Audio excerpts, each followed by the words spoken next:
This is the Lowco Sports Lowdown podcast. Here are your hosts, Justin Jarrett and Wes Kerr. Man, I wish I could play guitar like that, but I can't. Welcome, Lowco Sports fans, to the Thursday night Lowco Sports Lowdown, Lowco Pigskin Preview Megacast.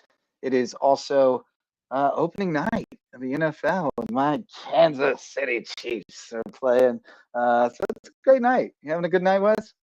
Yeah, we are not worthy. We are not worthy. The Chiefs are once again looking like they are going to be a force to be reckoned with. Pun intended there, Xavier Worthy with the first Chiefs touchdown of the season. But by the way, there are a lot of I'm sure there are a lot of great instructors around Lowco who can help you with the guitar lessons. For sure. I have to check and see. My sister learned from a really nice guy. I don't know if he's still doing it, but yeah, there's some I'm sure there are. It's the time element for me, you see. My schedule is jammed just a little bit tight day by day right now. I've got a few too many hats somewhere, and it's all for the good, but I don't think I have time to begin my guitar journey just yet. When it's going to be for retirement, though. I'm going to sit on the porch and play a lot of guitar one of these days. So I promise you that. Most of the site that was playing guitar here. That was my extent. I mean, I have a guitar that I can pluck around on a little bit, but I haven't really gotten around to learning how to make it do what I want it to do. But one of these days, it's on my bucket list. That and stand-up comedy. I'm doing both these things before my time is up.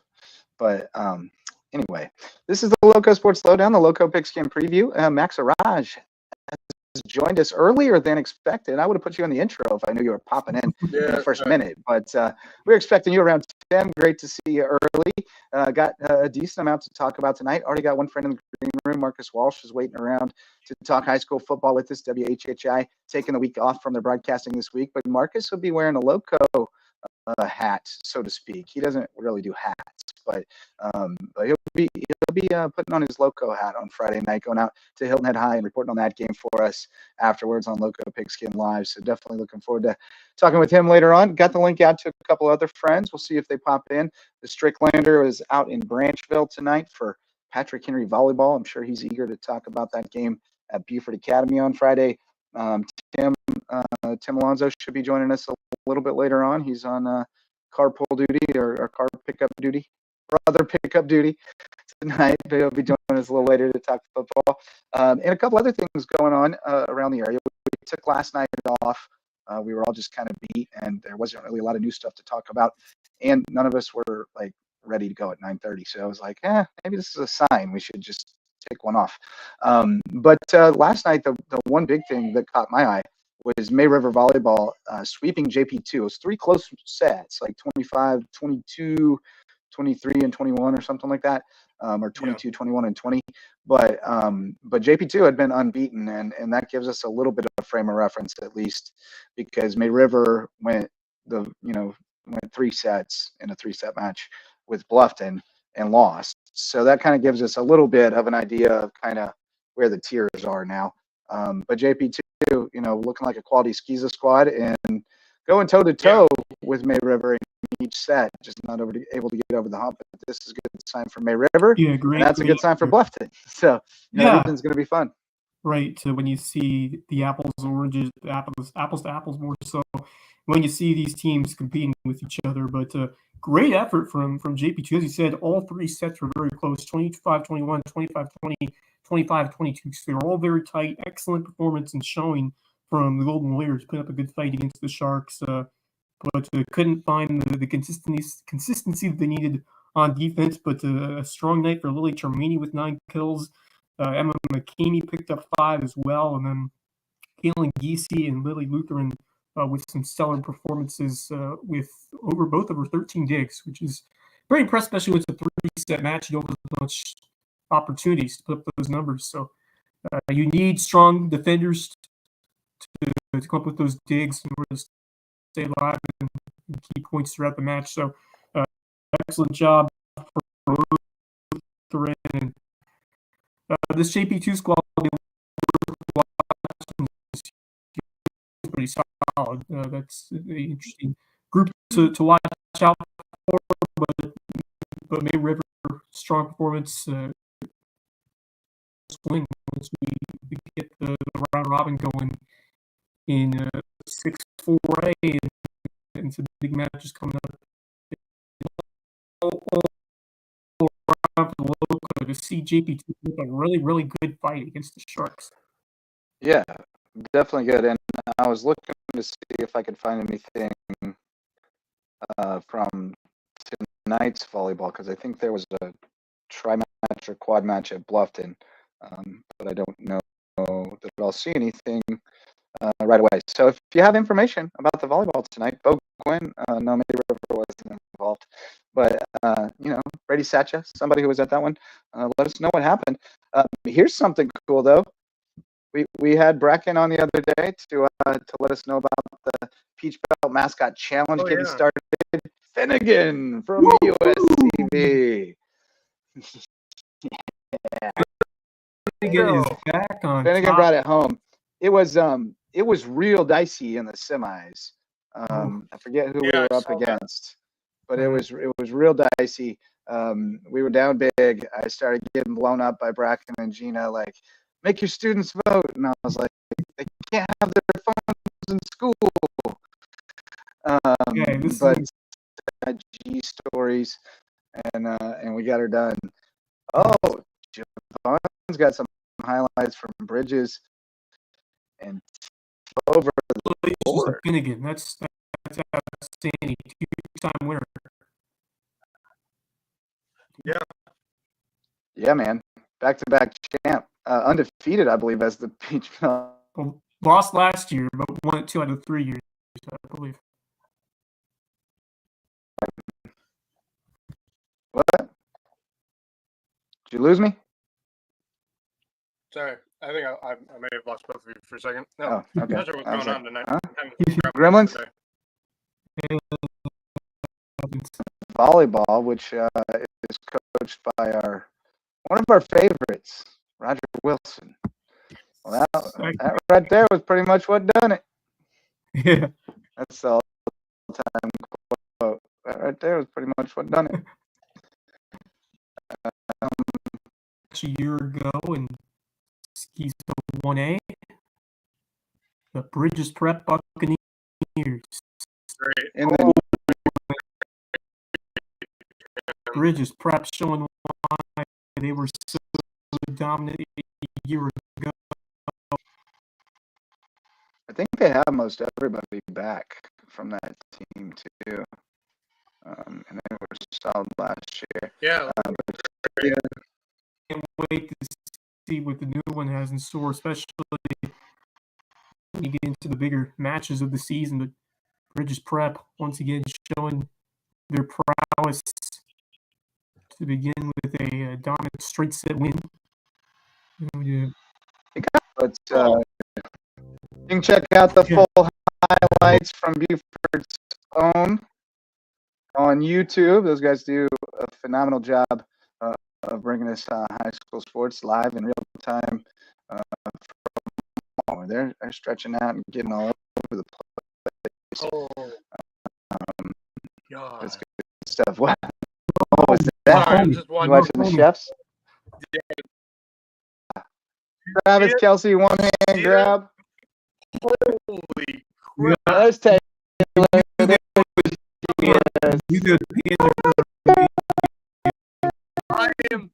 I am so happy I put Patrick.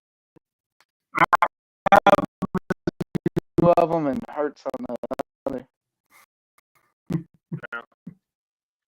That is a Crazy. phenomenal catch. Dude, the way he beat that dude. Oh, it wasn't a one-hand grab. Oh. It looked The play by the home. still, the route was crazy, though. Sorry. But anyway, back to our show. One other thing I wanted to note, and Hilton had put the A squad out today, and they shot 156, which is really good. May River did not put the A squad out, and they shot 202. Bluffton with the 231. Harper Hedden goes low medalist with a 3 under 33 for Hilton Head. Then Alexia Milbrand 36, 52. So, Gavin can go lower than that. Nicholas can go lower than that. So, for May River and 4A, and Hilton Head's a big reason why. Because that team, on any given day, they can beat you. Yeah, they have the everything. It all starts with Claire. That's a really solid group, and we get to talk to her and talk between all of them. So, hope to see what they do, and hopefully they can. Yeah. Well, I mean, Hilton Head with the 156 today. That's only a 312. So I'm telling you, man, they're tough. They're tough. They could definitely win the state championship. So, don't count out the home track in 4A. So, and Rose Hill is where that state championships play. I didn't say that the Lowco Sports Lowdown is presented by our all-star sponsor, Mickelson Law Firm. They're our original on the internet and hoping people would read it, and they did, and they loved the idea, and they got behind it. You got to call on Mickelson Law Firm. They're right there in the heart of Bluffton downtown, and they can help you with everything. They're our official real estate closing attorney and the presenting sponsor of our Hilton Head Christian Academy coverage, and our biggest and longest supporter, Mickelson Law Firm. So also want to shout out the MVP sponsors of Lowco Sports, Megan Jarrett, the official realtor of Lowco Sports, and my wife. She's with Keller Williams, the Low Country, and she'd love to help you find your place in the Lowco. Homegrown Home Inspections is the official home inspector, and they'll check out that home, make sure it's good to go. And if you're building a new home, you got to have that phased inspection and let them check on it every step of the way and make sure it's built right. Hospice Care, the Low Country, provides hospice care, palliative care, and free grief counseling, plus much more. At Hospice Care, the Low Country, it's not about dying, it's about living. And those are our MVP sponsors. And now, I'm ready to talk some football. I don't know about y'all boys, but I'm ready to talk some football. So let's get Marcus Walsh in here from WHHI. What's up, buddy? I'm nodding right there with you. Yeah, I saw you. We ended up going, of course, to the JP2 Battery Creek game, and I was talking to Joe Keith and a few others. Of course, prior to the game, Daniel Court and I were on Talk of the Town with Robin Zimmerman, and both Joe and Daniel had the same thought for me. They said, "You're really ready for this season, aren't you?" I said, "I've been ready since Media Day." Yeah, sitting on jump. So many teams at Media Day that really impressed me and really got me in the mood to start covering them and whatnot. And I tell you what, it was kind of a really strange start to the game on Friday night at Battery Creek for the majority of the first half, and even a little bit into the second half. There were clock malfunctions going all around. So we were just that is so disorienting too. I look at the scoreboard after every play. Like, so when the scoreboard is not accurate, it messes me up. And it was weird because in the first half of the game, we had the play clock perfectly fine. For whatever reason, the game clock was askew. And then I think a little bit on the other side of things where the play clock was askew in the second half. Obviously, it's better to have, for our purposes, it's better to have the game clock going. Yeah. So you know exactly how much time's left in the quarter. And obviously, you heard about it from Chase Olson, and Kevin Libby was texting you, and I put a little bit of 2 cents in towards the end of the game. The big play is what really dominated that football game, and that was going to be a big key for me. Battery Creek, they look real good with some studs. Obviously, Derek Smalls. I remember him from last year, and going back the last couple of years, Nick Underwood was a big piece at Battery Creek, obviously now at BA, but Derek Smalls had himself a ball game, and there were a lot of other pieces doing some things. Obviously, Chase Olson, when you don't have to throw the football, much early on, especially in that first drive. It makes it real easy. As you take a Here's look Derek at Smalls, by the way. Derek Smalls' highlight reel from this game is pretty eye-popping. he may have got the last the- name Smalls, but he came up huge. I mean, he was Yeah. just all over the place. But so was Thomas Gem. I mean, Yeah. good. He's had grief. 200-yard games in a row. He's impressive, huh? He was really impressive, and I was pretty He's impressed fast. with what Alan Wolf was able to do, going 9 for 18 for 257 yards rather, a couple of touchdowns. He did throw the pick, and there were pieces that worked for JP2, but at the end of the day, Derek Smalls was a huge factor as to why JP2 could not stop the Battery Creek onslaught, especially in that first half. Look at this play. Look at this. This is Catman stuff. This is Catman stuff. Jamie and Risher-esque. Yeah. Absolutely incredible. Smalls is fun, man. I've loved to watch him play since he was like a sophomore. I saw him take off one time. Look at this block. Oh, And the beauty of it is and they were down. look at this chase down too. This Goodness. is crazy. Yes. Oh my Yes. God! It's just falling on me. I'm calling that play as if it's going to be a touchdown. And then he came out of nowhere from the top right. Oh, God. I was obviously looking at the big run, and that was just a sensational play. And that is what And sealed he it. is a big, strong kid too. Yeah. Ooh. That's what sealed it in terms of the fact that, yeah, I was there. Yeah, I saw the great performance. I called the great performance. He got me going. He's my player of the week easily, just because I was able to witness what I did. And that touchdown saving tackle, good grief. And another thing too, guys, is we are going to be spacing out, as I said before, we're going to be spacing out our schedule a little bit. Right. We're bringing the TriCaster back, hopefully, and a few other things. So our next game isn't for another couple of weeks. It's September 20th. And who are we going to see? We're going to be right back at Battery Creek. Oh. We're going to see Buford and Battery Creek on September 20th. Ooh. And I'm it's going to be intrigued about that one. I think Buford is a little bit more has more talent than they do, but Battery Creek they'll give you a good fight. That's a game that would be fun to track and witness. So you got yourself a good one. And it's a great rivalry too. They used to be in the same region, not anymore, but they were. Yeah, they were for the last 2 years, and they were for a long time way back in the day, but hadn't been for a while until the last 2 years.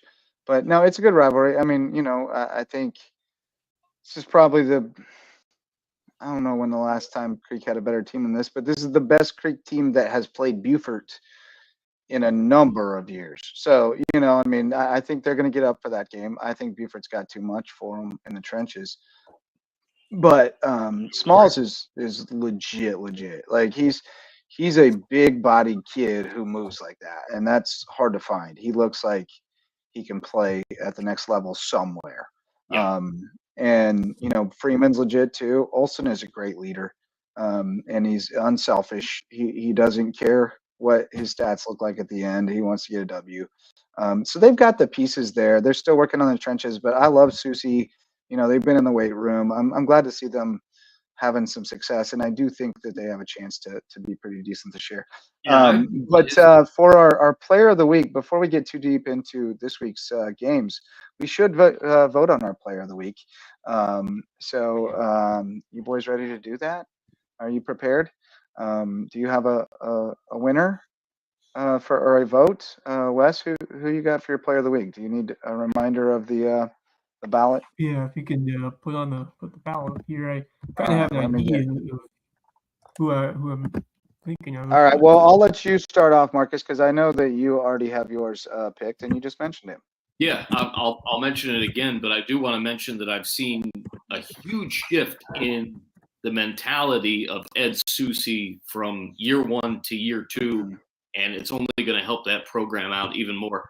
My player of the week is the guy that we were just talking about, the guy I saw with my two eyes last week, Derek Smalls. I mean, he was terrific certainly with those big plays in the special teams unit, and then the INT that he took back for the touchdown, just his speed, and then again to seal the victory with that huge play on defense where he came out of nowhere to make the tackle inside the 5-yard line with JP2 racing down the sideline. You think they're going to score? Not so fast, my friend.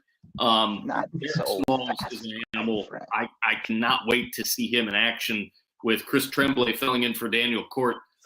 Excuse me, on the 20th. That's going to be a lot of fun, and so he's definitely my player of the week. All right, so there's one vote for DJ Smalls. He did have quite a night. 2 for 56 rushing. It's a funny line.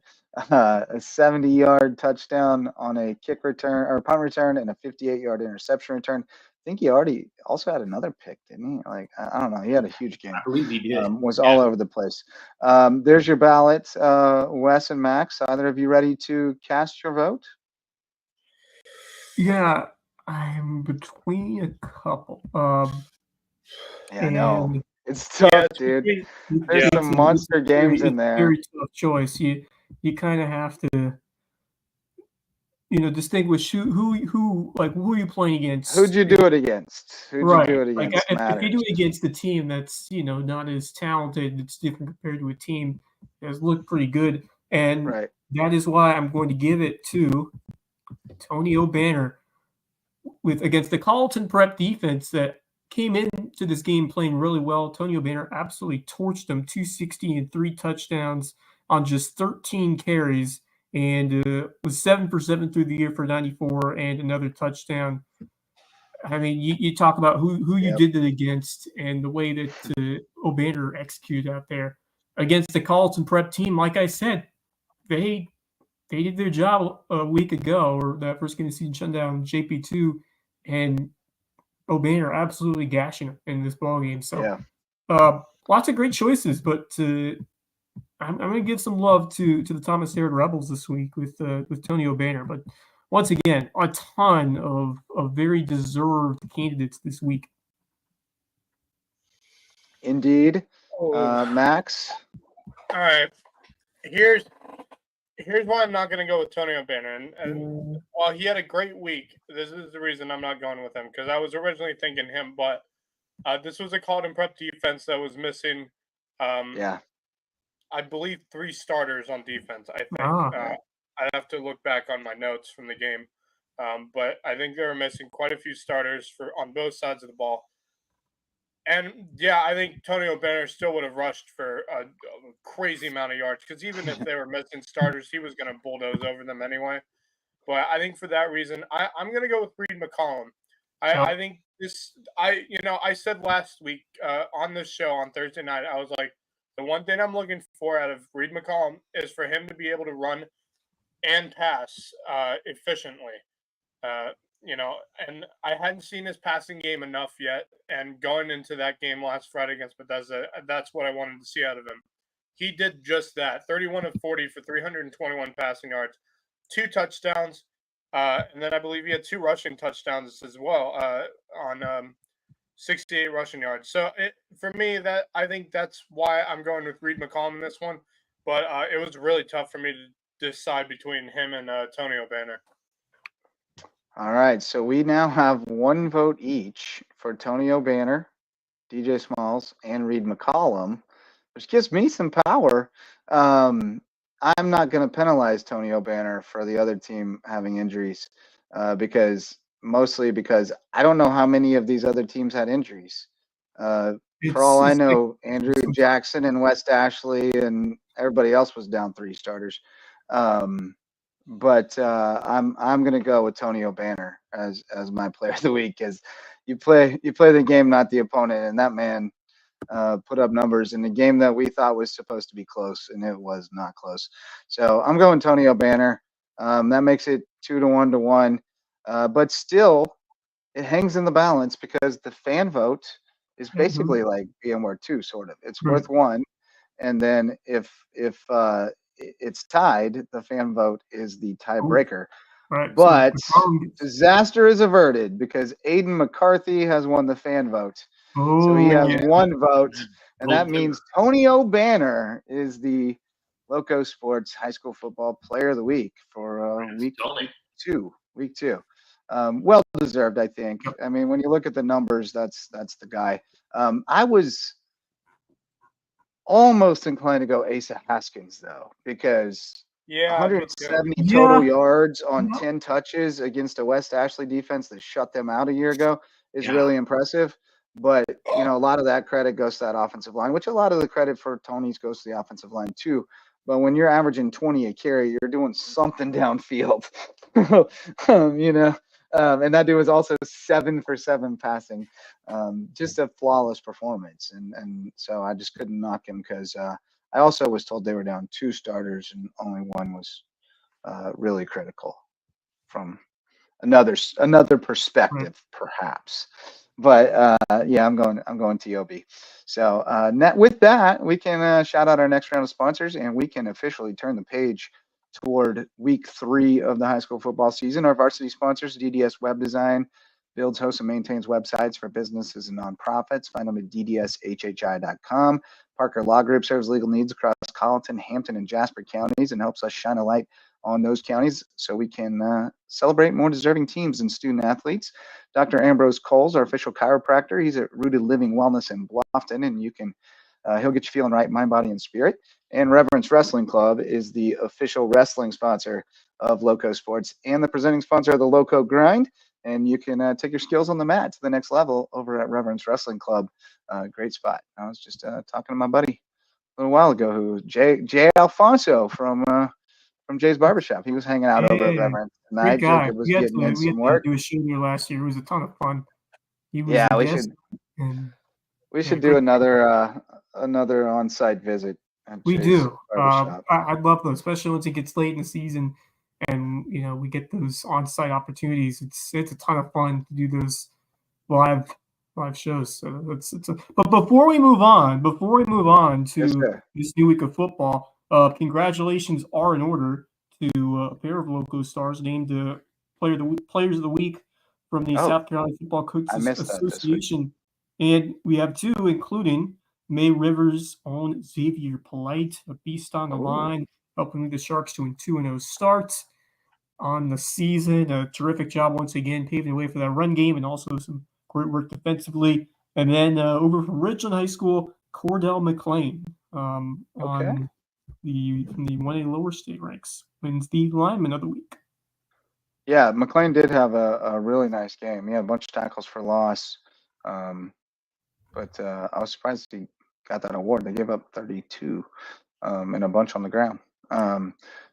Just Polite, certainly. Not saying he didn't have a great game. I'm just saying, I didn't see that coming. But who was the other one you said? Xavier Polite. Xavier Polite. He did have 10 tackles, a tackle for loss, a sack, and a forced fumble for May River. So, yeah, that was pretty monster. Pretty monster week. They were excited about him preseason. They were talking a lot about him. So they're excited for that. But let's see. I'm going to share this tab instead, and then I'm going to pull up the slate.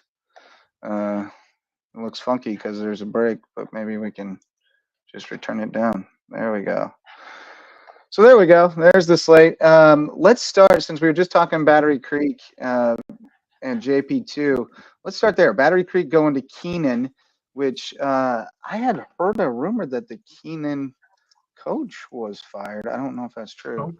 I'm about to Google it. Yeah, me too. Yeah, he was. 8 days ago, Ray McLeod, who had been on the staff since 2017 and head coach since 2021, was removed from his position.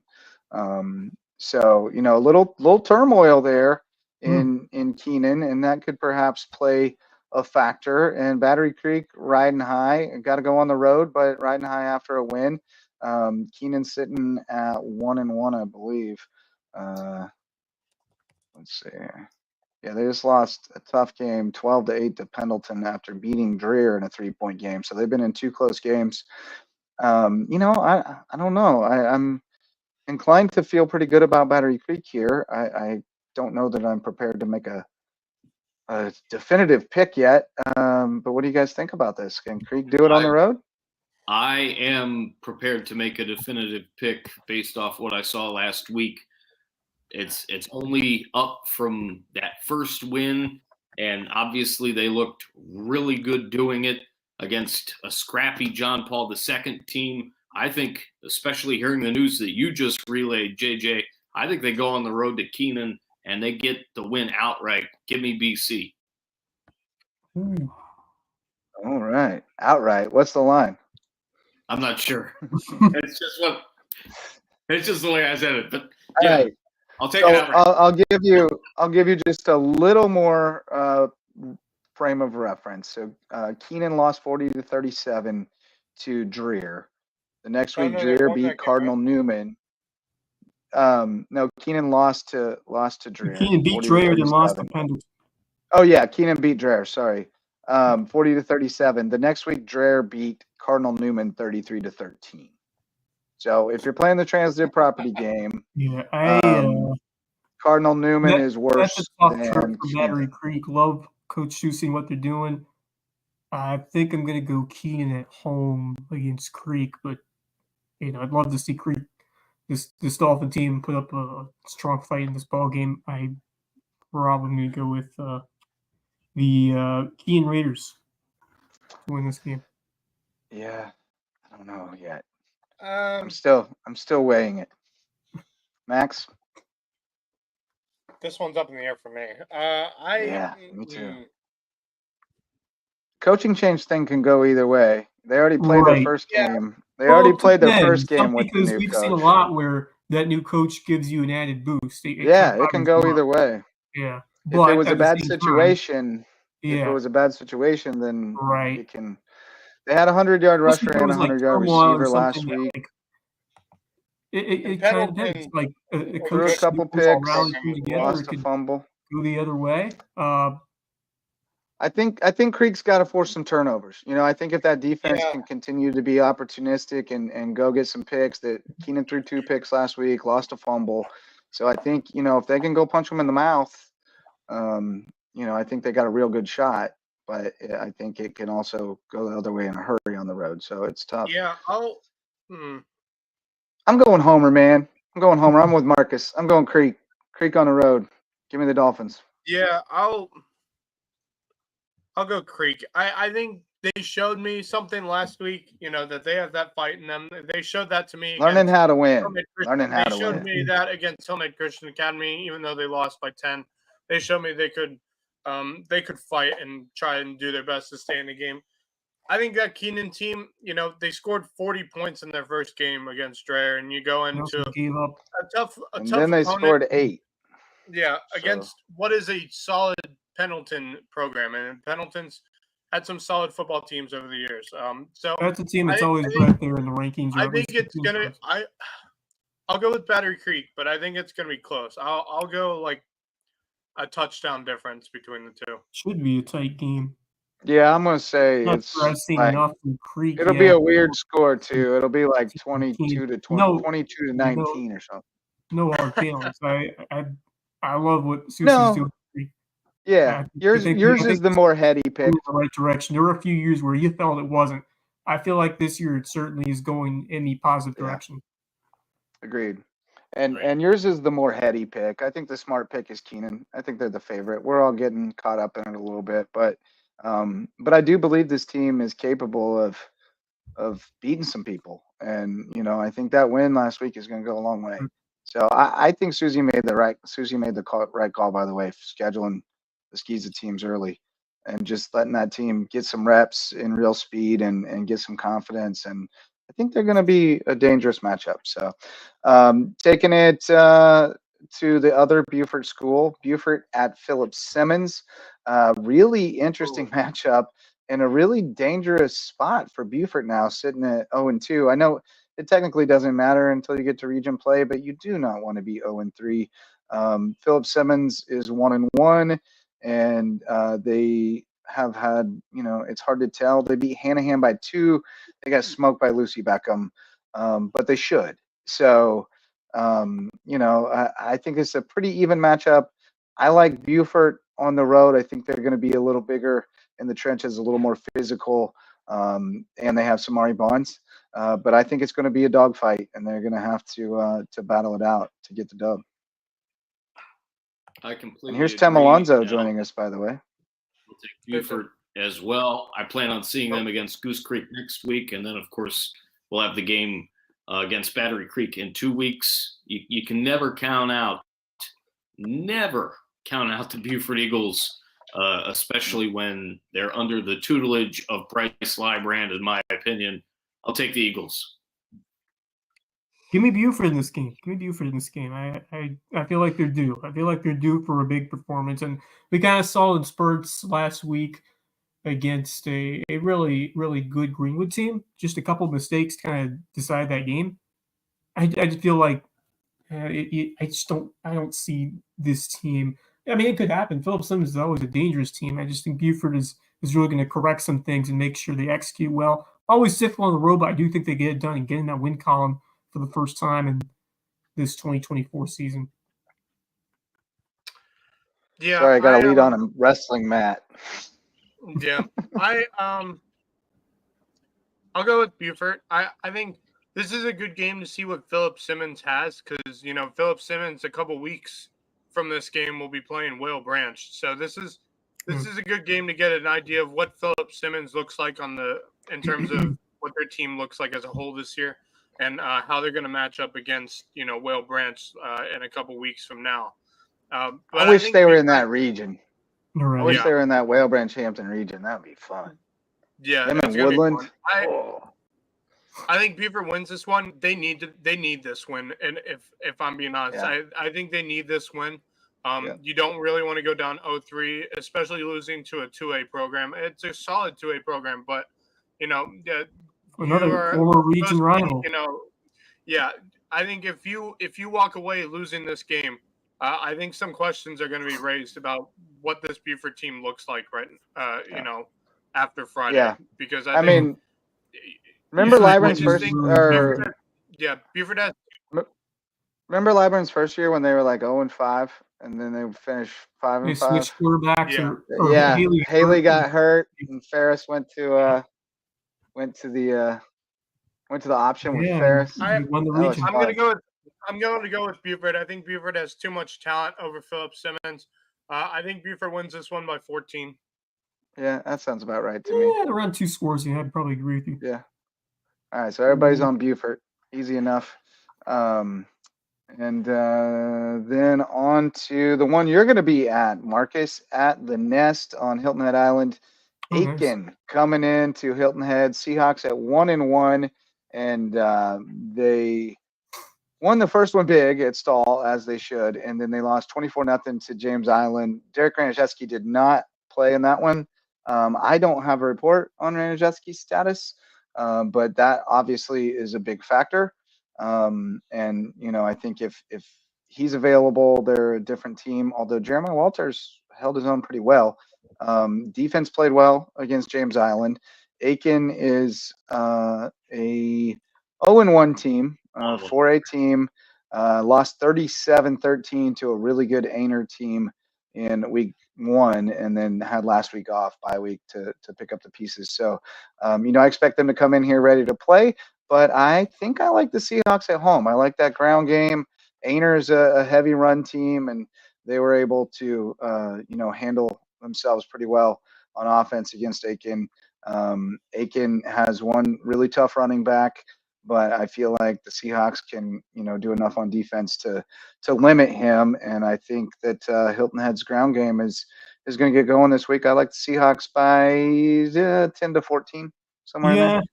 Yeah, I'm going homer pick all the way. Hilton Head gets back on track this week against a team I think they have the advantage on in terms of that run game, how they ground and pound, and how they can really do a good job defensively once they get ahead at home. So I feel like it'll be kind of that grinded out game that we've seen in the past with BJ Payne's squad. Hilton Head, you'd love to get a home one here. Tough one against James. You did what they expected. They kind of put up a solid effort in that game. Couldn't find the scoreboard, but still just allowed 24 points. So can the offense get going? Radoszewski, Timko needs to must get be a not good sure off what I saw last week What was that? with the numbers too. I was taking a look at the numbers from last week, and I was surprised with what Troy Timko did. Yeah. So he needs to get it into second gear as well. Yeah, he's a guy. He's a rock star. Yeah, I don't know if he's been a little limited physically or anything, but yeah, they have not given him a heavy load yet. So it kind of indicates to me that maybe he's a little bit limited, and they're trying to, ease him into it. I don't have that on any authority. I'm just guessing that, looking inside the numbers, but because he's usually like a 20 carries a game guy, and they've been keeping his usage pretty low. So I think he must be a little banged up still, and they're trying to get him fresh, keep him fresh for when it matters more. Of course, to get the job done at home. Like the Seahawks. Yep. Yeah, I agree. I think Hilton Head's impressed me through their first two games. Obviously, Stahl is not really a team to match up with. I mean, they just haven't had a football program, worthy enough of actually being able to compete at a certain level. So you play that game, then you go in and play James Island. And I was really impressed how they were able to keep, I know they didn't score anything, but they were able to keep James Island to a minimum amount of points, that's a really strong sign to see out of Hilton Head, because that James Island team has a 5A school. James Island is first year in 5A. They're no joke. They are always really solid at football. So I'm really impressed by Hilton Head. I think they get the job done on Friday night, and I think they win this one. But I'll say 14 points in this one. Sounds about right. Yeah, we all agree that's kind of the range. All right, May River at home. Tim Alonso having some computer difficulties. He's trying to rejoin us, but he will be at the May River game tomorrow night. Yeah, they are out and about. Somebody been feeding them after midnight. But that's a reference to a very old movie for you young people, Gremlins. But it's a classic. You should definitely see it. Anyway, Lake City coming to May River. Powell's alma mater coming to the Shark Tank. Sharks are 2-0 and riding high. We had Bo Gwynn on earlier this week. He's awesome. They got great leadership on that team. Ground game is looking good. Lake City's 1-1. They lost a fairly close game, 2-touchdown game to Myrtle Beach, which is always a quality opponent, but is a little down this year. And then they beat Timberland in a close game, quality 2A. So, not a pushover by any means. May River will have to execute, but I don't see Lake City being able to slow down this rushing attack that they've got so many different guys that are doing the work and staying fresh. Don't forget the offensive line. The offensive line is firing, and the defense is really playing good team ball right now. So I like May River, and I think it could get a little bit ugly, like 3 or 4 touchdowns, maybe more if they get rolling early. I love the way this May River team is playing so far. The ground game has really fueled the offense. That's been most of the MO. Most of the Sharks' existence has been predicated by that run game, and it seems to be the case again this year. And I just think the personnel's doing a great job. Coaching staff has really bought in, and the kids are doing the same thing. And just love the chemistry that's growing there and the excitement that's growing with that program to start the season. And I think they get it done and move to 3-0 with a convincing win over Lake City at home by multiple scores. So love what the Sharks are doing. I think they keep it rolling in front of their fans. You should be happy again at the end of the night.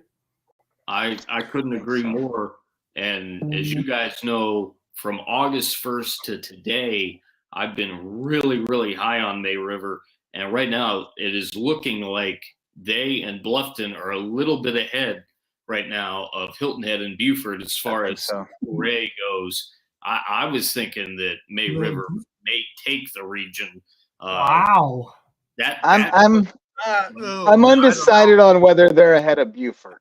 They're ahead of Hilton Head. I'm undecided on whether they're ahead. I didn't come out and say it, but I was thinking that they could possibly take the region. It wouldn't be a surprise. It's definitely possible. I think any of those 3 teams winning the region is very viable. I think I still think Beaufort's the favorite right now for me in the region, but too. I think that gap between Beaufort and Bluffton has closed up, and I think that gap between Bluffton and May River has closed up as well. And I think it's really a 3-team race right now for me in the region. I do too. And I think anyone could take it. I honestly do.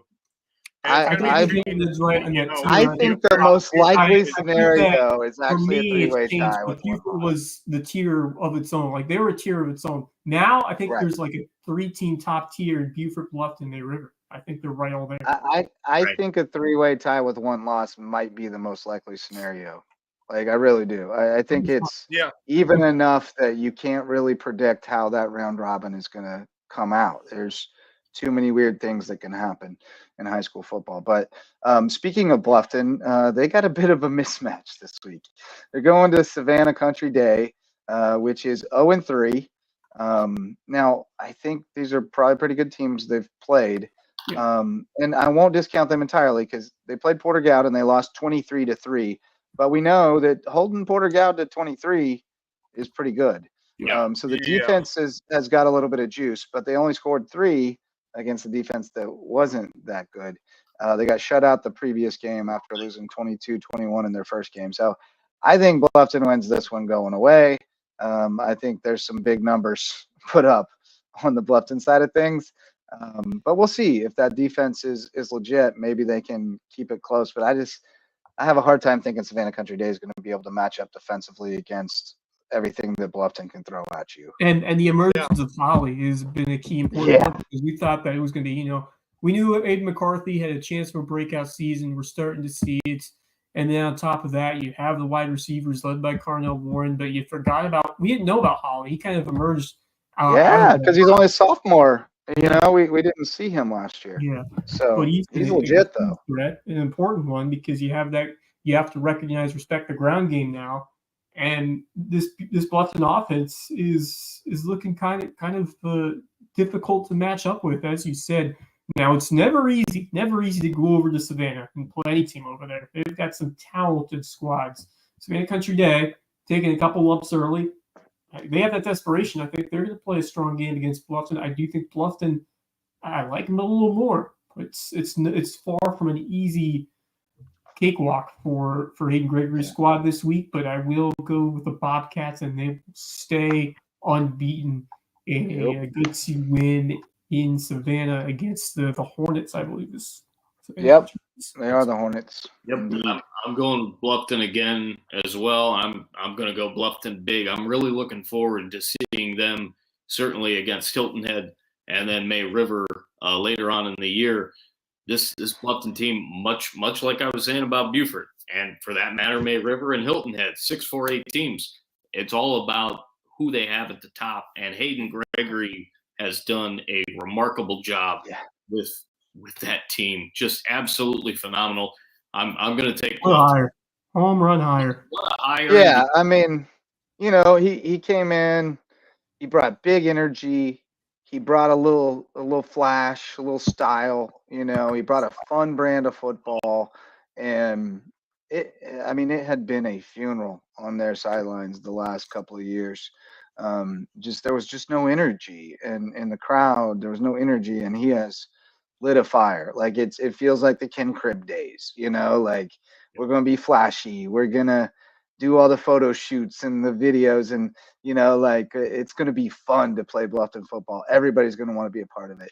And that's not the style for every coach. Some coaches don't care for that stuff, but in this day and age, it goes a long way with the high school kids, man. They care about what it looks like.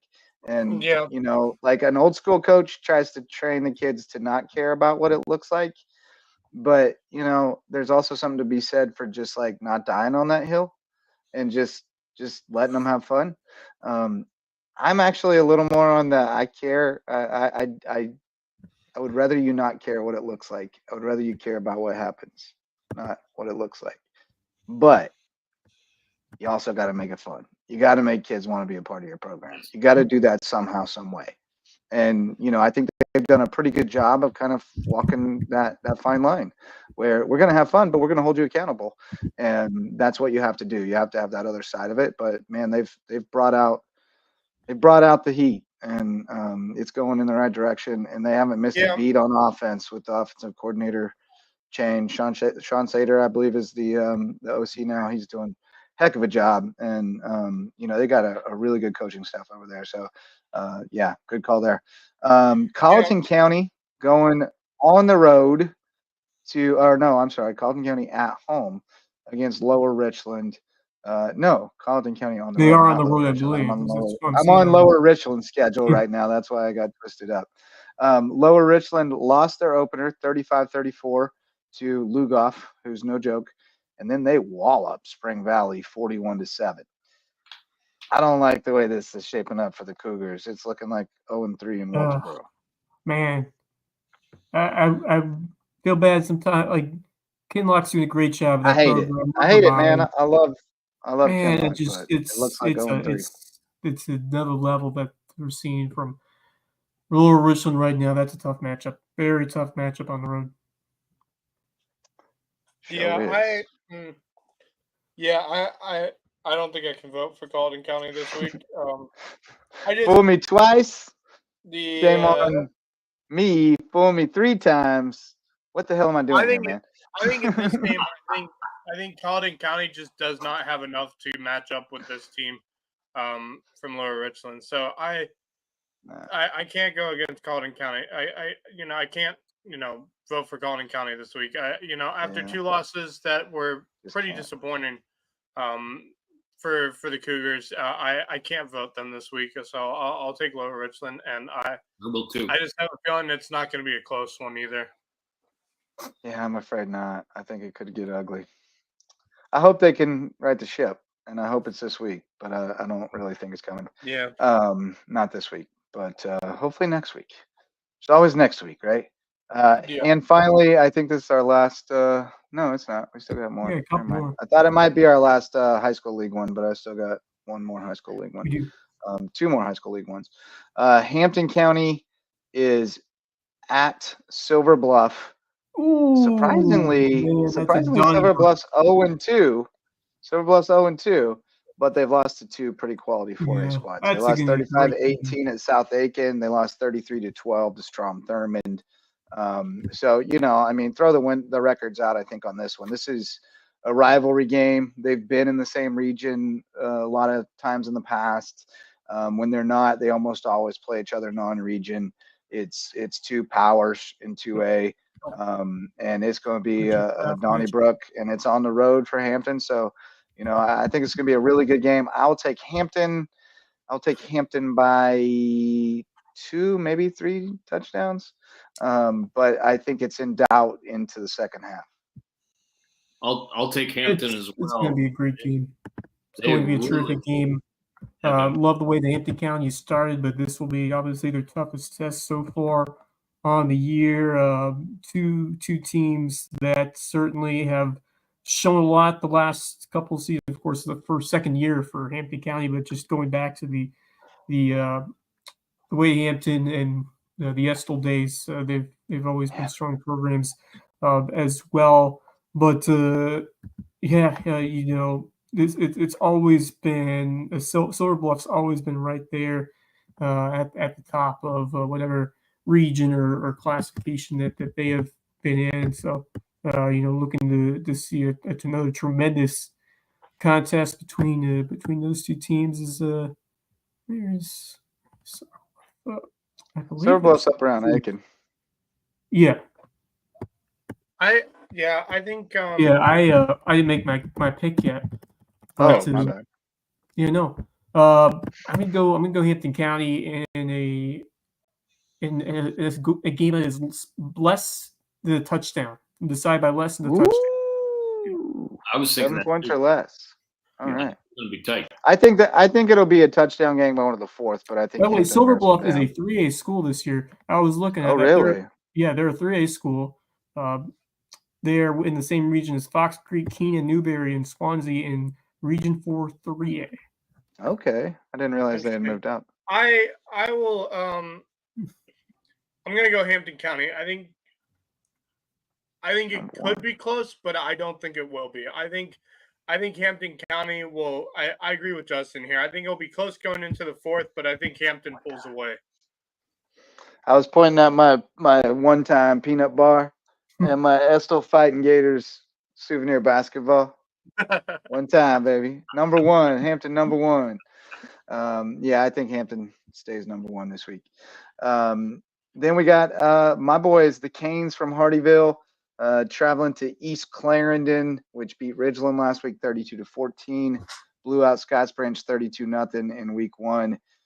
Man, I really want to believe our boys are going to bounce back and win this week, but this is a pretty tough team. They've got a tough ground game.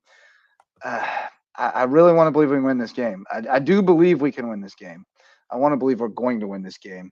But I think as a little motivator, I think I'm going to pick East Clarendon.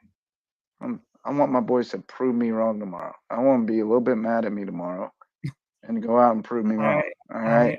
I hope they do too. But I do think that's the correct pick at this point with an East Clarendon team that's shown some good stuff out there. Yeah, they're tough, and I just need to see a little more from my boys this week. I think we got a lot more excitement from that team this year. I love the energy early on. I think the vibes are strong there. I do think. Well, and the guys have recruited pretty well this week. Apparently, we've had a number of new additions, especially in the trenches. So, I think it's asking a lot to ask those guys to contribute a whole lot this week when they just joined the team. But I think going forward, it's going to be really positive. And I think, a beatdown can bring you together. Like, you kind of got to come together after a beatdown and be like, hey, boys, that was rough. We don't want to do that again. Right. How do we avoid that again? So I think they're going to put their best foot forward. I think it's going to be a competitive game. I'm just not sure that we've got the depth in the trenches to slow down that run game all night long. So we'll see. I hope they prove me wrong. I'll be rooting hard for them to prove me wrong. Yeah, I'll go East Clarendon on this one, but I think I'm impressed with how Hardyville has played. Forget last week's game. They gave the best effort they could against that Whale Branch team, but that Whale Branch team came out angry and yeah, they did. And mad. So they're just playing faster. Yeah, they were just playing better as a whole. I'll take East Clarendon, but I'll give Hardyville the benefit of the doubt. I'll make it a 7-point game. All right. Yeah, I can see that. Marcus?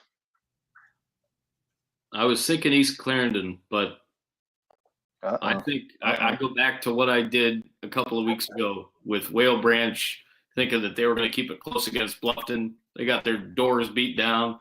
I said, there's no way the Whale Branch is going to lose to your Hardyville guys, and they didn't.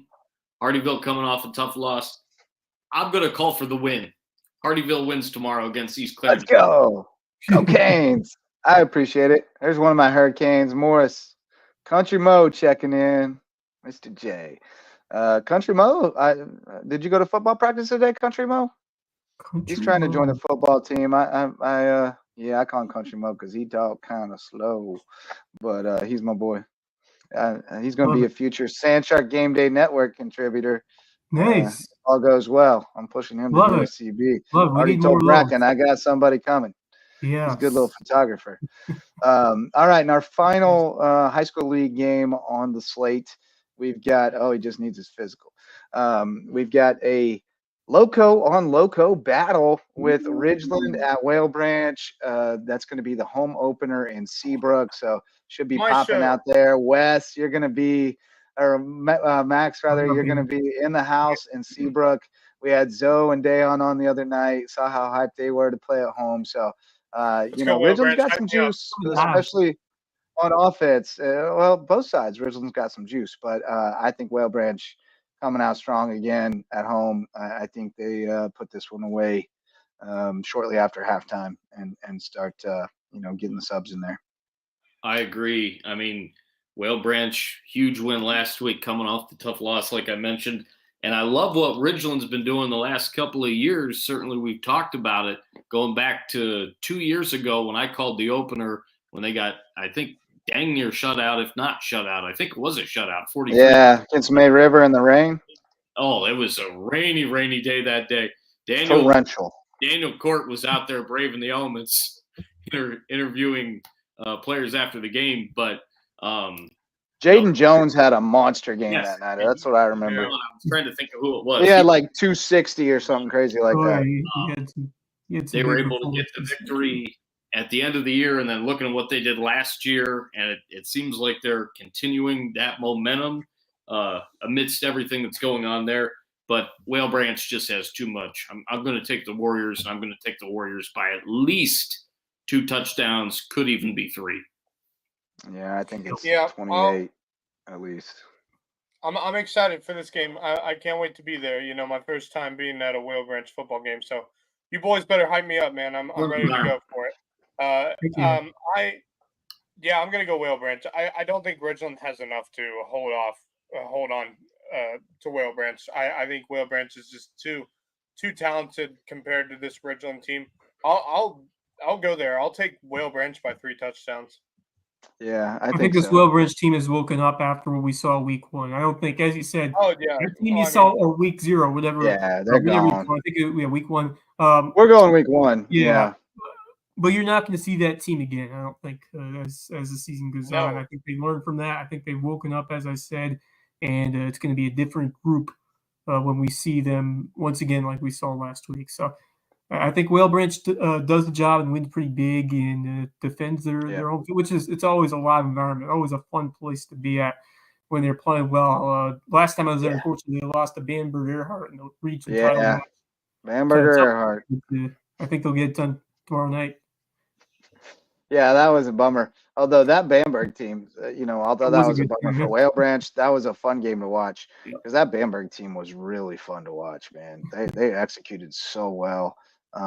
They're on the outskirts, just outside our coverage area, but I really came to appreciate that program a lot last year, and I've kept an eye on some of those kids across wrestling season and looking forward to see what they do in football season because that is a great team, and they're in the Hardyville Ridgeland region, so we kind of covered them as a tangential team, which is cool because I think they got a shot to play Abbeville for state championship this year. But I tried to look up Jaden Jones's stats from his season debut against Edward Waters on Saturday, but can't find no stats for that game. So that's not happening. All right, before we shift gears to Skiza, no, we don't have to do any more sponsors yet. We're all caught up on those. Cool. Skiza, JP2 at Bethesda. Both teams are winless, believe it or not. Bethesda has only played Thomas Hayward and Hilton Christian, and they've lost both of those and hung in both those games. But then, in the Hayward game, they were kind of out of it early, got kind of clawed back to make it respectable. Christian game, they were in it most of the way, but then just kind of lost steam. Quality team. JP2 feels like they're too good to be 0-4. But also, you got to take the matchup as it is. This is a toss-up game for me, but I feel like JP2 is poised for a breakthrough. I feel like playing the competition, Carleton Prep, when they were healthy at the start of the season, looked tough. I think JP2 could have played better in that game. I think they played fairly well against Lawrence Manning, just didn't have the horses. And I think they played fairly well against Battery Creek, but just didn't have the horses. I think they got the same horses this week. So I'm going JP2 for the breakthrough on the road. I'd love to see that. I'd love to see it click and come together. I'm just still not sold with that offense. And I think Bethesda. See, I am. I'm sold on the offense. Yeah. Yeah, I think they're right there. I think it's going to be a close game. I think Bethesda just does a little bit more to knock them off. But I think JP2 responds and plays a very good game. I'm still not. It definitely could happen. I am not entirely sold. I'm not as sold on the defense, but I'm sold on the offense. Yeah. It should be a close one. Should be a close one. Yeah, I think it's going to be a good one. Bethesda barely. Jolly's putting up numbers every week out of the backfield, and now Wolf can sling it, Bo. So I like them. But here on the subject of JP2 real quick, we've been talking about whether they're going to be able to compete down the road in 4A, all that stuff. Well, their middle school just beat the doors off BA 42-6 tonight. So they got dudes coming. They got a legit middle school program. They got dudes coming. Charlie last week, 17 carries, $145, and a couple of touchdowns. I didn't even allude to him in my opening thoughts from the game last week that I called. He's doing that every week. Yeah, he's going to be the reason, along with just moving up a level. Certainly we'll see how things go with Wolf again. I like JP2 to just keep increasing the level, and I like them to win the ball game tomorrow. I think when it comes to this game, I think there are two questions. Some Wolf highlights. You got two teams coming in, both have not won a game. I think when you go into this game, there are two questions. Who needs this win more and who wants this win more? And I think they both need it badly. Oh, yeah, they both need it badly. I think JP2 needs this win more than Bethesda in my mind. Who wants it more? I think for me, it's Bethesda. I think Bethesda, they're at home. They've had two tough losses to, very, very good matchups by Bethesda, very good performances by Bethesda, but just could not get over the hump against Thomas Hayward and Hillman Christian Academy. I think Bethesda's coming home after being away for the first two games. They come home to a huge crowd, always a good atmosphere over at Bethesda, and I've been to a few games over there. And I think Bethesda comes home. I'm still not entirely sold on JP2 yet. I'm getting there, but I just haven't seen enough out of them yet.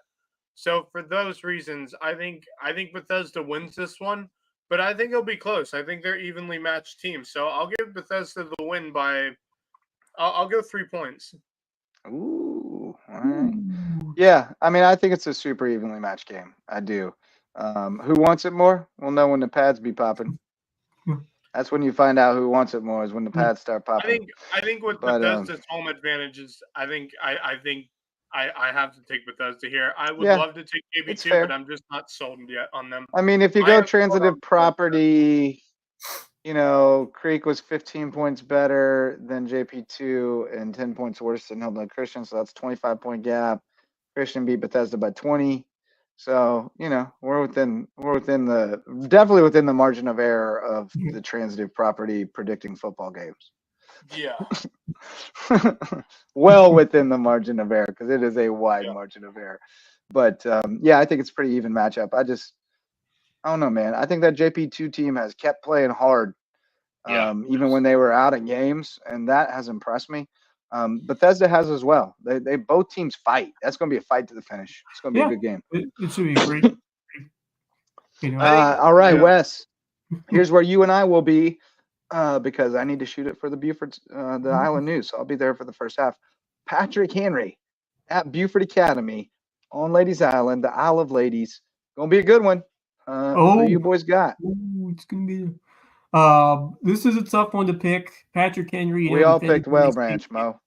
Oh. I was just telling Go ahead. Mo Go first. You go first. Branch. No, I was just telling Mo that we all picked Whale Branch. He missed it. All right. You're up, Wes. Yeah. No, and this is, you got Patrick Henry defending one of these state champs, off to a strong start this year. A couple of personnel that, are no longer in the team, but still, the makings of a very good 1A squad, and this is a big game. I mean, this is an enormous game in terms of the region scope of it early on, because in Skeeza, the schedule's a little different. Everybody has a week off in October, which I don't know how I feel about that, but it's an interesting thing they're doing this year with the Skeeza setup. You get some big games early in the season, and this is one of them right here between these two teams. So I am pumped to see how this thing shapes up. This is a region game between Patrick Henry and BA and Region 2-1-8. So this is like playoff implications on the line here early on in week 3 of the season. And I expect a tremendous fight between a Buford Academy team that I think is really starting to fit in well this year under Nick Schuford. I love the way that Nick Underwood is playing. Dietrich Schuford, we've seen him a lot, but he's really starting to prove his passing attack. He can run it as well. BA's defense is playing some hard-nosed, tough football. I just think BA at this point is a little bit multidimensional, can throw a bit more at you, and they're at home.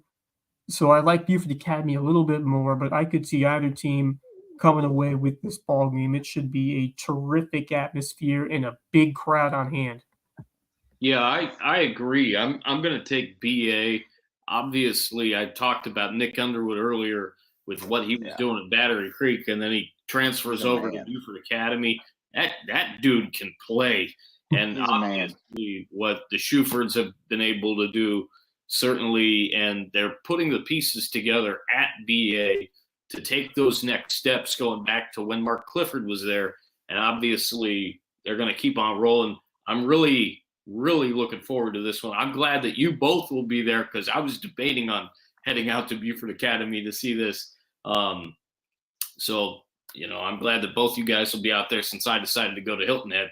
I'm looking forward to seeing what BA can do throughout the rest of the year until I see them against Thomas Hayward in November. I'm going to take Buford Academy to get the job done over Patrick Henry. All right. Max? This is really one. This is a toss-up for me. It's a toss-up. It's a tough one. Really difficult for me to choose. I'll go against my better judgment. I think Patrick Henry, I think is a very talented team. I think they're underrated for some people. I think they're really strong, and they may be more of a running team rather than a passing team, but I still think they have a real solid all-around team. That defense is going to be a problem for Buford Academy, I think. And I look at it and I like Buford Academy, but also I really like Patrick Henry more. I'm going to go with Patrick Henry on this one, but this one's really close in my mind. I'll take 3 points for Patrick Henry. Yeah, I'm inclined to agree with you. I think I'm going with the Pats in this one. I think it's a really close game, but I think both offenses are about the same. They've both got guys who can really gash you on the ground.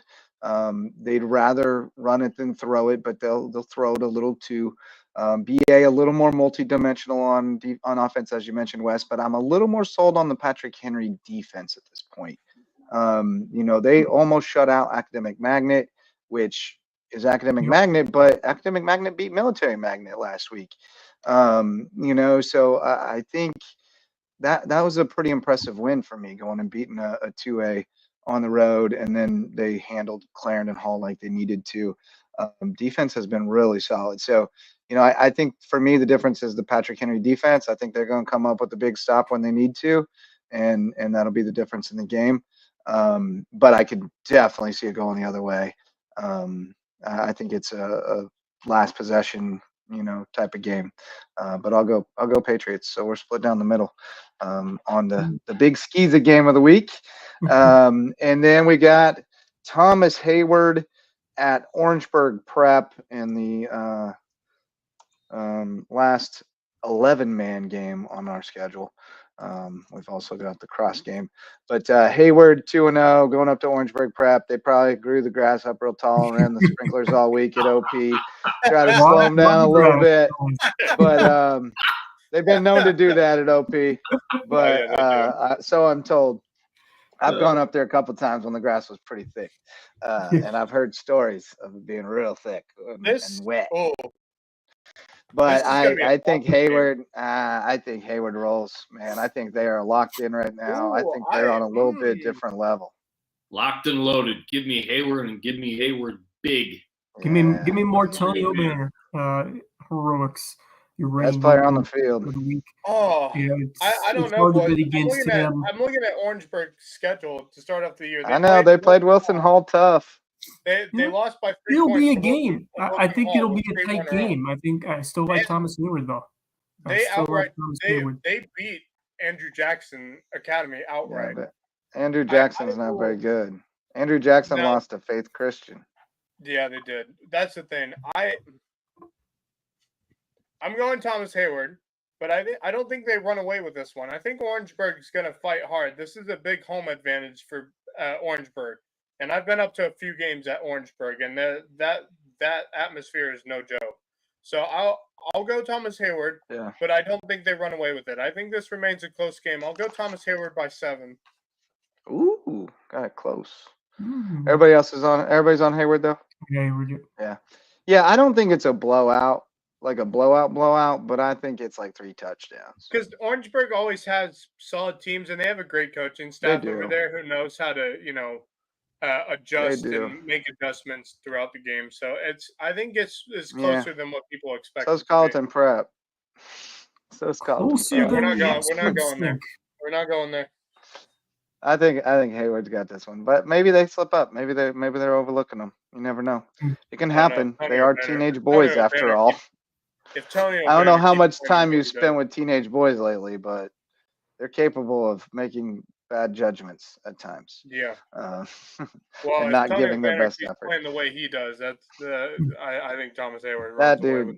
That's the thing. That dude's the best player on the field every week, and he is locked in. Yeah. And when he's locked in, and they got some mean dudes on the offensive line. Yeah, we're talking about mean country dudes. We're talking about a running back who's over 6 feet, probably 220, 225. Yeah. I mean, he looks like a college linebacker, and he's playing quarterback. He's listed as 6 foot 215, but I think he weighs more than that. I mean, he is. It's a solid 215, and he's still growing and eating like pounds of ground beef per week. That's scary. Pounds, many pounds. Ask Miss Crosby about her grocery bill. But then finally, the Cross Stingrays looking for the first dub, going on the road. Don't think it's coming this week. They're at Cathedral. Cathedral's 3-0. They've outscored their opponents 173-30. So I'm gonna take the Generals of Cathedral Academy in this one.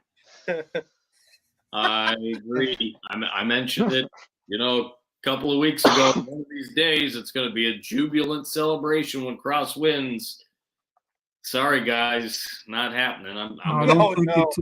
Did you say jubilant fanfare? I think I said jubilant celebration. I know. Yeah. But I went with jubilant fanfare. There you go. So Cross, on the other hand, it has been not going so good for them. Outscored 112-6 through their first 2. So I think the Generals will be on the dub.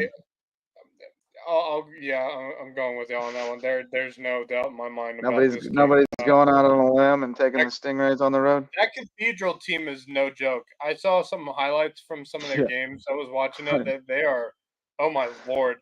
Cross is going to have a long one. Once they stopped trying to play 11-man football and just said, let's just play 8-man and get as good as we can at that. That was a good decision on their part.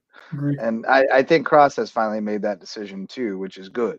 Like now that they're an 8-man, they can start to get some footing. Like, it's just hard if you can't compete. Not this year. No, not this year, but maybe, they do get to play Conway Christian twice, and they've lost 11 billion games in a row. So, maybe you get one. And if you get one, that's better than last year, and then you got something to build on. I give Cross another 3-4 years before they start being able to be competitive. Yeah, all it would take would be like one class. If they can keep their football program going another few years, I think eventually people are going to start. Yeah, and I will say, if they're starting middle schoolers on the varsity, then they should probably just not have a varsity. I agree. And just have a middle school and let those kids come up to varsity when they get there.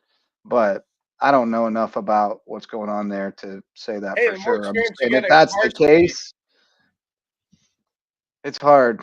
It's hard to play middle school kids at the varsity. The more experience you get at varsity, the better you're going to be eventually. But I don't.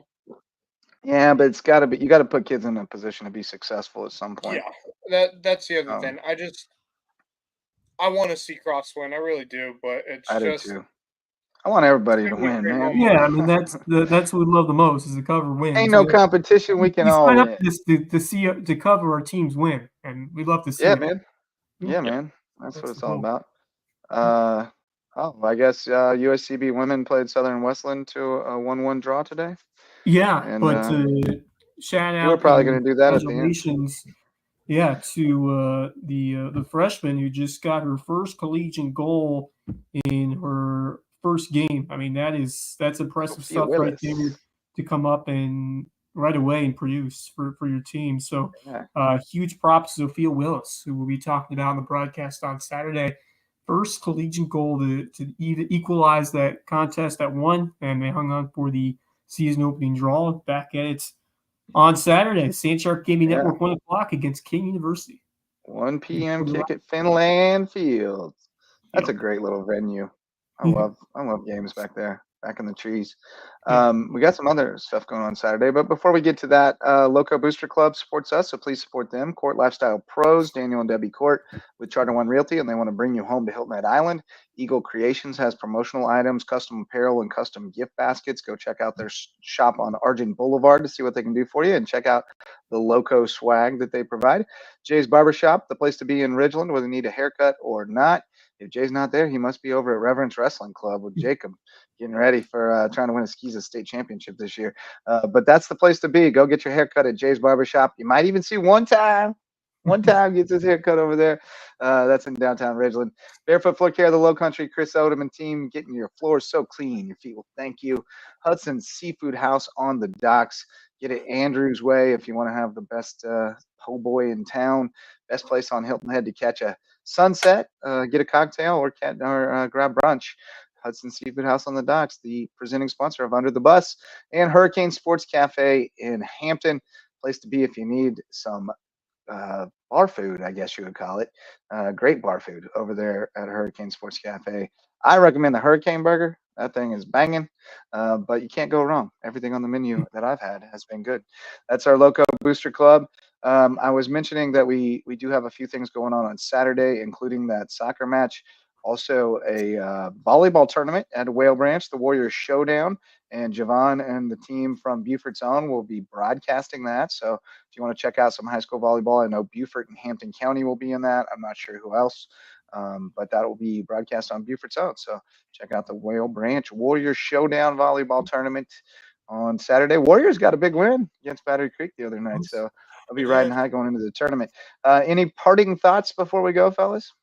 Have a couple of quick things. Yes, sir. Found out that Andrew, I'm going to have to look up the last name because I'm afraid I'm going to botch it. The Cleveland Browns found their new play-by-play voice. Okay, yeah. Wasn't you? It's not me. Mistakes were made. Oh, they made a big mistake right there.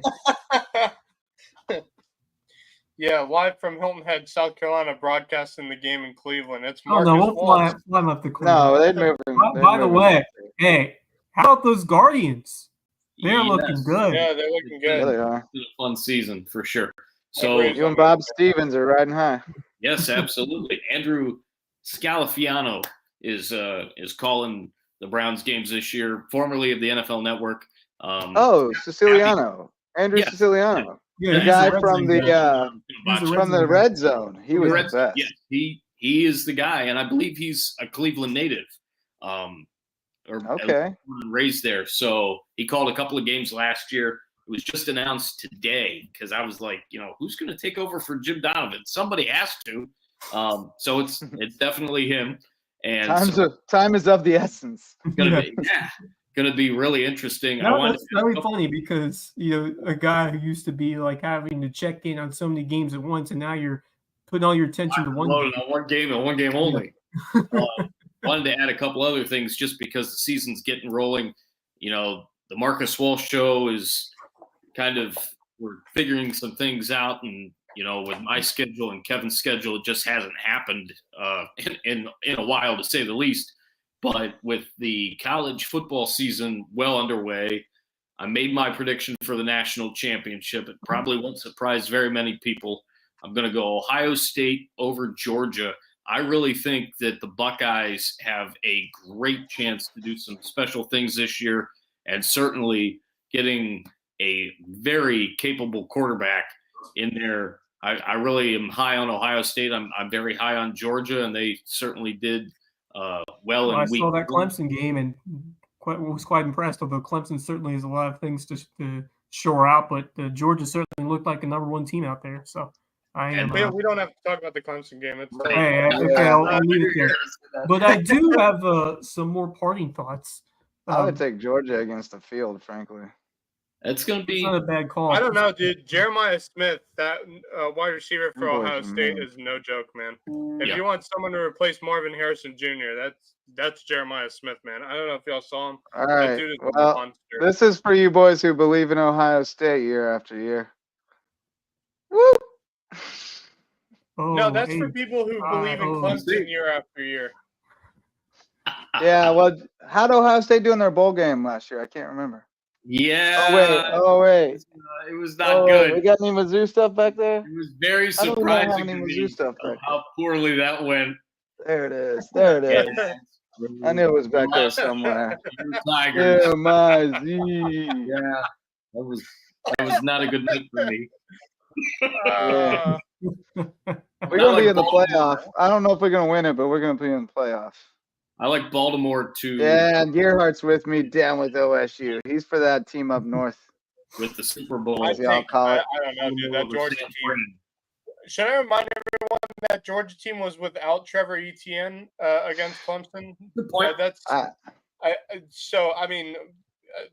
team is only Georgia gonna get might better. slip up and lose one somewhere along the way, but I think when it matters, when it counts, They have a I think difficult Georgia- schedule. I think they lose They'll that. do like I think they last lose year. against Alabama. I mean, they kind of got. I don't. They got a tough What? result from last year. How it ended with that for them, but yeah, I like Georgia a lot. I was sold on what I saw last week. They look like a dominant team, so they look ready. They're well schooled in the SEC. They know how to win those big games, especially late in the year. So I think we're seeing another. They look real good. That'll be 3 and 4 years. Georgia. Don't sleep on Jalen Sneed and that Notre Dame team. Not at all. That not team at is all. dangerous, and they Wow, don't they're have ranked to. fifth. They don't have to They're go ranked through fifth the right murderer's now. row It works that out the well SEC for them. teams They're do. ranked fifth right now for good reason too. Yeah. I think they're a playoff team. Well, they're a totally playoff agree. team. Like the thing about Notre Dame in this new format Right. is they can lose 2 games and make the playoffs still. Right. Yeah, right. That's So, and I don't now think there's the thing 2 is they losses can't on win their the conference. They schedule. can't win the conference champ. Well, they're still independent, so they Right. so they can't win it because you get on that bid if you're a top 5 conference champion this Yeah. year. Yeah, or top Yeah, 3. but that committee ain't leaving a borderline Notre Dame team out of the tournament. No, there's no way. No way. There's no way. If they lose No 2 chance. against they're in. They're Hey, in. do we think? Yeah. And their No, you schedule is conducive to never lose more than 2 games. Right. So, that's what I they think they're going to be in it every year that we have a 12-team tournament. And You mentioned what's his name, Justin, last week, putting Miami and Utah in the top 4. yeah, Miami looked the part. Oh, I think Yeah, I think he's Miami right looks before me, solid. not Utah. Well, though. I thought back on that. That was Dan Mullen, and I was like, what? Miami and Utah getting buys. He had them both in the top 4. But then I thought back on it, and I'm like, you know what, though? A bunch of those SEC teams are going to take a couple L's, and that's going to drop them out of the top 4 conversation. Well, and there's going to Miami- be some undefeated conference champs or one-loss conference champs that are going to get top 4 seeds. So it makes sense when you look at it that way. I'm not convinced Utah is the team to beat, that they're going to go like undefeated or 1 loss in the Big 12, though. I think that could be a little bit more chaotic. And I do agree with this. these huge conferences and the unbound schedules, it's just really weird. I do agree with this. I do think Miami right now is the favorite in the ACC. There's no doubt in my mind about that. I agree with that. They started off against a Florida team who has not played well for the last couple seasons. Bill Napier, I think, is on the hot seat. If I'm Florida right now, I think he's the on the hot SEC seat. East. Mizzou might be the best shot at beating Georgia in the SEC East. Yeah, I SEC agree. East ain't very 100% good. agree with that. Yeah, 100%. We had them where we wanted them last year. For me, on that schedule, if it's not Mizzou, it might be Tennessee. Yeah, Tennessee's a problem It might very too. much so be Tennessee. Because I think that kid for Tennessee, Nico, is oh my god! I watched that game that they opened up against, and I was like, wow, that kid's special. If he does get injured, I mean, Gaston Moore can always back him up, and I have no problem with that. But Gaston looked good in mop up. He had a nice game the he other did. day in mop up. Nice numbers. And I think Tennessee's going to be okay if Nico gets injured. I think they'll be just fine because I think Gaston Moore can lead that team.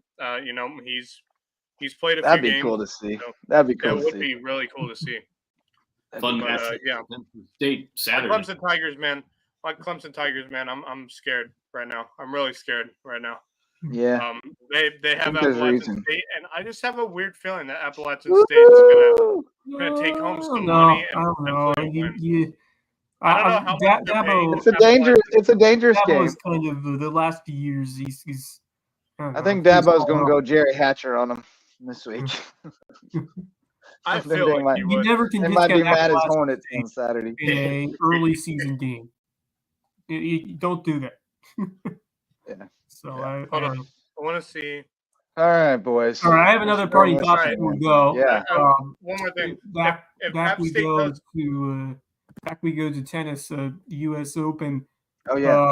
Tough one for Navarro. She was outplayed by a really strong opponent, Sabalenka, today in the semifinals. Lost the first to Hindley, but put up a great fight in the second set. Staved off a couple of important break points, forced a tie break, and just kind of went away from her in the breaker, and she ends up falling short. But once again, tremendous performance from her to walk away with $1 million, making it to the semifinals. But Jessie Pegula is right now locked in the third set against Muchova for the right to face Sabalenka in the final. She is a 3-1 lead in the third and final set, looking to make it 4-1. So she is well on her way right now to making her, I believe, will be her first Grand Slam final. I think so. Yeah. Also, I wanted to mention because a lot of people think when college football teams play like FCS or low FBS opponents, they only get like a few $100,000 for game and stuff. No, Clemson's paying App State $1.25 million for this game. Yep. So App State could win and walk away with $1.25 million. Yeah. Yeah. Well, I mean, that's how a lot of those programs fund their whole program. Yeah, exactly. You go play a couple bye games and you're set. That's your budget. Well, Like, Charleston Southern's going to play Florida State at the end of the year. Can you imagine how much they're getting paid for that game? Yeah, that's a handsome sum. And I love it. I love it when a team wins a bye game. I love it when they get paid and come beat you on your field. Man, that's awesome. That's awesome. That's my favorite. Yep. But that's me. I'm for the underdogs. All right, boys. Great show tonight. I think everybody should be ready for kickoff tomorrow night. Most of them kicking at 7:30. We got one 7 o'clock kick with the cross game, but it's on the road. So unless you're venturing to Cathedral Academy to see the Stingrays, it's kicking at 7:30. And then we will kick off at 9:30 with Lowco Pigskin Live and let you know what is happening all around the Lowco in real time. We'll bring you the scores, highlights, everything we can round up, and we'll hang out until we're all done, telling you what all happened in week 3 of the Lowco high school football season. So thanks to everybody who showed up to listen or watch tonight. Thanks to all of our sponsors who make all this possible, especially the OGs and the All-Stars Mickelson Law Firm. We appreciate y'all over there, Mickelson Squad. And thanks, Marcus Walsh, for riding with us again on Thursday night. Always fun having you on, and we'll continue making it a thing. Congratulations to Tony O'Banner, our football player of the week for the Lowco. And we'll see who shows out tomorrow night to earn the honor next week. But thanks to everyone involved. It was a great time. We'll see you tomorrow night. For Wes Kerr, Max Arraj, and Marcus Walsh. Until then, I'm Justin Jarrett. Go Lowco. The Lowco Sports Lowdown podcast is a production of Lowco Media LLC and LowcoSports.com, an independent media outlet providing grassroots local sports coverage in the South Carolina Lowcountry. We are sustained by community support from sponsors and patrons like you. Get in the game with a monthly pledge of $1 or more at patreon.com/LowcoSports to keep us going and growing. Go Lowco.